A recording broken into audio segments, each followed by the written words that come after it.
Social Justice of Brazil. So, Francisco? Good afternoon, ladies and gentlemen. It's with great pleasure that I'm attending the Global Appeal for the third time. My first time was in Tokyo in 2007, representatives of persons affected by Hansen's disease from 13 countries. And the second time was in 2016, Junior Chamber International and its branches in 113 countries. Although, unfortunately, at the time nature and their airline company did not allow me to arrive there. I'm very happy that I got the opportunity again, and I hope to be able to contribute to this event and to the people affected by Hansen's disease and disability. The World Hansen's Disease Day, celebrated on the last Sunday of January, was created by the United Nations in 1954 at the request of Raoul Follenhol, a French journalist, known as the father of the people affected by Hansen's disease. At the time when compulsory isolation was still in practice, he used to say that a World Day to combat Hansen's disease was needed. So in the future, the disease would no longer exist. His goal was to treat Hansen's disease patients, respecting their dignity and their freedom as men and women. Mohan continues to raise that flag, fighting for the dignity of people affected by Hansen's disease and their relatives, fighting for the cure of the disease, for the delivery of correct information for early diagnosis, and against prejudice and discrimination. I believe that Raoul Follenhol's romantic view of a new world for people affected by Hansen's disease and disability is indeed possible. Ever in truth, it can be difficult to imagine it in the reality that we are living now. I believe this new world is a long-term, achievable reality. Several factors contribute to the emergency of these problems in public social health. First of all, if you want to end the discrimination, we will have to change the way we speak of the disease. If we choose to use the word Hansen's disease instead of leprosy, we do not diminish the importance of the disease in our society. The problems do not cease to exist. If we change the name, in Brazil, for instance, we changed the name and it did not happen. The importance of the disease stayed the same. The problem is the fault of the system that causes problems in people's lives. I was born as Faustino Pinto. That's my name. Why should I let this world, the disease, determine how I am treated and known in the society I live in? I cannot see any dignity in being recognized for the rest of my life as a leper. I'm a human being who overcame a disease and who dedicated a life, its experiences and time to help my peers and to promote significant change in the lives of people affected by Hansen's disease and disability.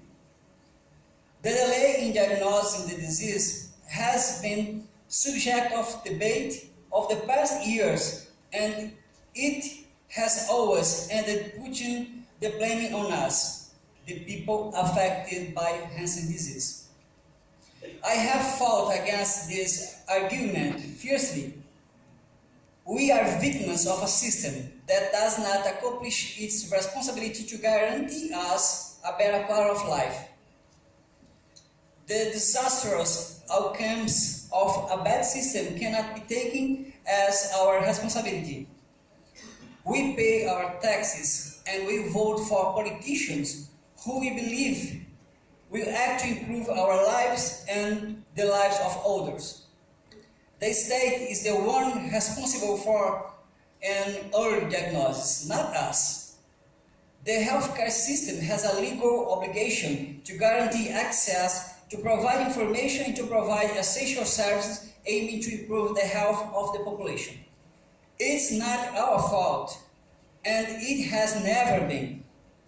Through the past 20 years in which I have been working as a social worker, most of the people I have talked to have reported that they had already sought the healthcare system many times before they finally got their diagnosis. The professionals they had seen were not able to give the answer they need, in other words, to diagnose the disease. Because of the set of factors, we, the people affected by Hanseníase disease, end up developing sequels, and we become part of this group of invisible victims. We become people with disabilities. People see us, but they don't see us as we are.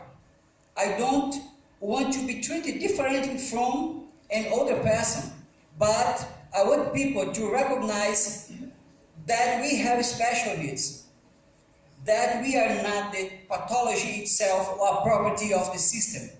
We are human beings, and as such, we have feelings and dignity. Despite advances in the communication, information, medicine, diagnosis techniques, medication and cure of the Hanseníase disease patients, in Brazil, we still face the problem at the healthcare units of receive people in advanced stage of the disease. I believe we share this problem with other countries that also still high indices of the disease.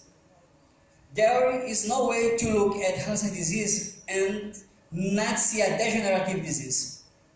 A disease that has left countless people with disabilities. We need to expand this debate.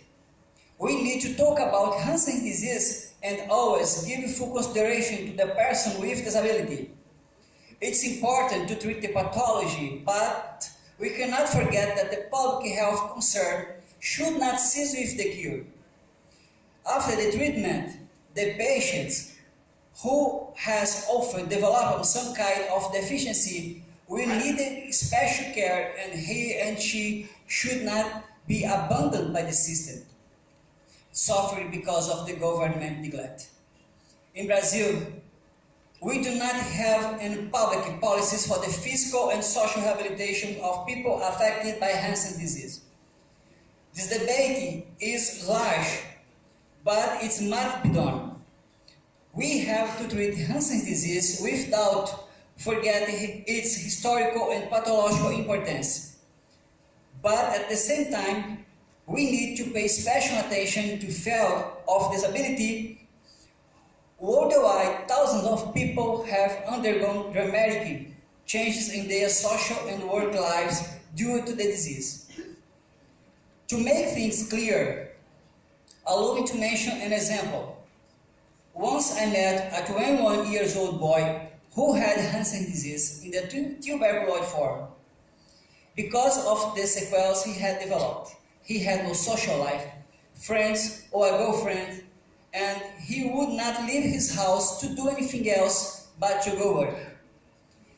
He came to me in order to show me his sequels, and as we were talking about his clinical situation, he revealed to me, "I lost my job. The factory fired me because they were reduced the number of employers.